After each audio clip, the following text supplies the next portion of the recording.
coopération internationale, c'est une des sources majeures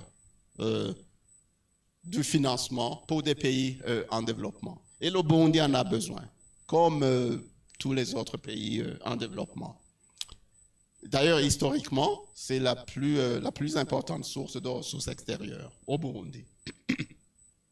Évidemment, c'est une ressource qui est aussi volatile, parce que des fois, la personne qui donne ces ressources, c'est-à-dire la coopération, le partenaire du Burundi, il prend ses décisions, des fois pour des motifs politiques, pas nécessairement économiques.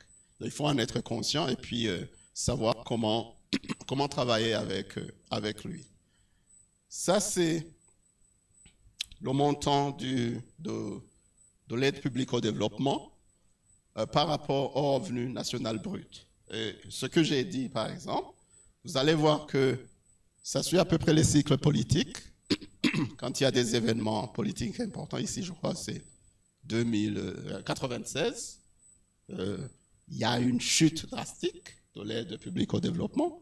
Vous savez tout ce qui s'est passé en 1996. Et puis, il y a eu Arusha, il y a eu les accords. Voilà, ça monte de manière très importante. Et puis, il y a eu d'autres événements politiques en 2010. Ça chute. 2015, ça chute. Et on en est ici maintenant. C'est donc il faut la comprendre. Il faut comprendre comment ça se passe. Et puis, pour pouvoir en tirer un maximum de profit. Une autre source de financement possible, c'est les IDE, les investissements directs étrangers. Je ne sais pas s'il y a un pays qui peut se développer sans IDE, sans investissement direct étranger. Pourquoi? Parce que les investisseurs étrangers, ce n'est pas que de l'argent qu'ils viennent proposer. Oui, il y a de l'argent, mais il y a aussi un savoir-faire. Ils viennent avec un savoir-faire que le Burundi n'a pas. Okay? C'est pas que le Burundi, même les États-Unis, ils importent du savoir-faire à travers les investissements directs étrangers. Il y a des modes de gestion modernes, peut-être que le Burundi n'a pas encore, qui viennent avec les IDE. Et puis il y a l'accès au marché. Les investisseurs étrangers qui viennent investir ici, ils connaissent mieux les marchés d'exportation que les Burundais qui sont ici. Donc pour moi, il faudrait franchement beaucoup travailler sur cet aspect des investissements directs étrangers.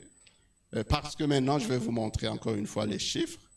Les IDE au Burundi sont insignifiants, sont presque nuls, privant le pays de cette importante source de financement. Voilà les montants en dollars investis des IDE au Burundi depuis 1972. Ici, ça commence en 72. Vous voyez que ça tourne autour de zéro. C'est presque nul. Il faut travailler là-dessus. Il faut attirer les investisseurs étrangers. Voilà en comparaison avec les pays de la sous-région. Bon, la courbe noire, c'est le Burundi. Comme j'ai dit, c'est presque zéro. Mais regardez, par exemple, la Tanzanie. Ça, c'est en millions de dollars. Ça, c'est donc 2 milliards. Par exemple, cette année, en 2010. Voilà le Rwanda, c'est presque 500 millions ici. La courbe bleue, c'est l'Ouganda. Voilà. Voilà, les autres pays sont quand même assez dynamiques. Mais chez nous, il n'y a pas...